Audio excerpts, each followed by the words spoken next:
আনুষ্ঠানিকভাৱে নিৰ্বাচিত হ'ল তিনিচুকীয়া জিলা পৰিষদৰ সভাপতি আৰু উপসভানেত্ৰী। তিনিচুকীয়া জিলা পৰিষদৰ সভাপতি হিচাপে নিৰ্বাচিত হয় মাৰ্ঘেৰিটা বিধানসভা সমষ্টিৰ পুৰণিপুখুৰী জিলা পৰিষদৰ সদস্য ভাদেশ্বৰ মৰাণ। আনহাতে উপসভানেত্ৰী পদত নিৰ্বাচিত হয় নৱগঠিত মাকুম বিধানসভা সমষ্টিৰ গুইজান জিলা পৰিষদৰ সদস্যা চিত্ৰলেখা দুৱৰা সোণাই। তিনিচুকীয়া জিলা আয়ুক্ত কাৰ্যালয়ত আনুষ্ঠানিকভাৱে ঘোষণা কৰাৰ পাছতে দায়িত্ব প্ৰদান কৰে জিলা পৰিষদৰ মুখ্য কাৰ্যবাহী বিষয়া গুৰনেল সিঙে।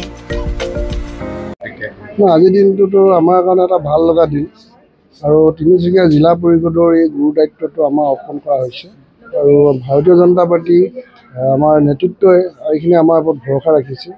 কেইগৰাকী বিধায়ক, তিনিচুকীয়া জিলাৰ মন্ত্ৰী আৰু আমাৰ মাননীয় সাংসদ তথা কেন্দ্ৰীয় মন্ত্ৰী সৰ্বানন্দ সোণোৱাল, লখিমপুৰৰ সাংসদ প্ৰধান বৰুৱা ডাঙৰীয়া বা আমাৰ জিলাৰ ভাৰতীয় জনতা পাৰ্টি মণ্ডলৰ আৰু আমাৰ বুথলৈকে কাৰ্যকৰ্তাসকলে এইখিনি মানে ভৰসা ৰাখিছে আৰু ভোটদাতা ৰাইজে আমাক যিহেতু নিৰ্বাচিত কৰি পঠাইছে, গতিকে আজিৰ মুহূৰ্তত মই সকলোৰে ওচৰত মই চিৰকৃতজ্ঞ প্ৰকাশ কৰিছোঁ আৰু মই সেৱা জনাইছোঁ সকলোকে। আৰু ভৱিষ্যতৰ দিনত পঞ্চায়তী ৰাজ ব্যৱস্থাৰ জৰিয়তে যিমানখিনি আমাৰ উন্নয়নমূলক কাম কৰিব লগা আছে এইখিনি আমি কৰি যাম বুলি আজি আমি নিজকে মন লৈছোঁ।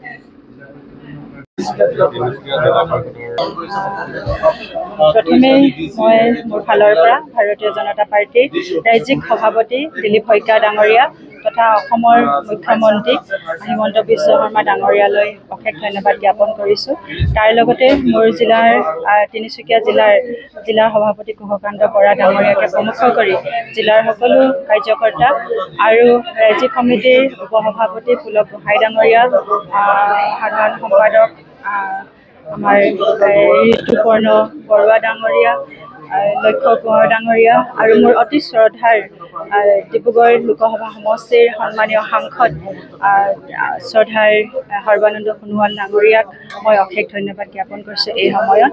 আৰু মোক এটা দলে যি গধুৰ দায়িত্ব প্ৰদান কৰিছে আৰু আজি সৰ্বসন্মতিক্ৰমে আমাৰ 22খন জিলা পৰিষদ আসন আছে আৰু এই 22খন জিলা পৰিষদৰ সৰ্বসন্মতিক্ৰমে মোক জিলা পৰিষদৰ উপসভানেত্ৰী হিচাপে মোক যি দায়িত্বভাৰ ল'বলৈ যি আগবঢ়াই দিছে তাৰ বাবে মোৰ এই মৰমৰ জিলা পৰিষদৰ সদস্যসকলে মোৰ ফালৰ পৰা আন্তৰিক অভিনন্দন জ্ঞাপন কৰিছোঁ।